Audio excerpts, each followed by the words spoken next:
آمین والصلاة والسلام على سید الانبیاء والمرسلین وعلى آلہ واصحابہ اجمعین اما بعد فاعوذ باللہ من الشیطان الرجیم بسم اللہ الرحمن الرحیم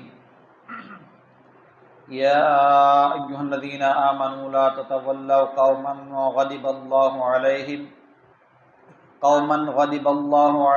قد یئسوا من الآخرة کما یئس الکفار من اصحاب القبور۔ ترجمہ کنز الایمان۔ اے ایمان والو، ان لوگوں سے دوستی نہ کرو جن پر اللہ کا غضب ہے، وہ آخرت سے آس توڑے بیٹھے ہیں جیسے کافر آس توڑے بیٹھے ہیں قبر والوں سے۔ ترجمہ کنز العرفان۔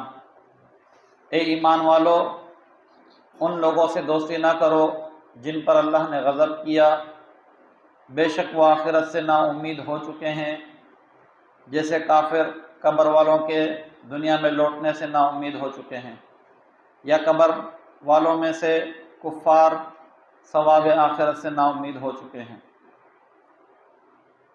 اس آیت کی ایک تفسیر یہ ہے کہ اے ایمان والو، مشرکوں سے دوستی نہ کرو، بے شک وہ آخرت کے منکر ہونے کی وجہ سے اس کے ثواب سے ایسے نا امید ہو چکے ہیں جیسے وہ قبر والوں کے دنیا میں واپس آنے سے نا امید ہو چکے ہیں۔ دوسری تفسیر یہ ہے کہ اے ایمان والو، یہودیوں سے دوستی نہ کرو، بے شک وہ نبی کریم صلی اللہ علیہ وسلم کو برحق نبی جاننے کے باوجود انکار کرنے کی وجہ سے آخرت کے ثواب سے ایسے ہی نا امید ہو چکے ہیں جیسے کفار مرے ہوئے لوگوں کے دنیا میں واپس آنے سے مایوس ہو چکے ہیں۔ اللہ رب العالمین کی بارگاہ میں دعا ہے جو کچھ سنا اسے یاد رکھنے، اس کے مطابق عمل کرنے کی توفیق عطا فرمائیں۔ آمین وما علینا الا البلاغ المبین۔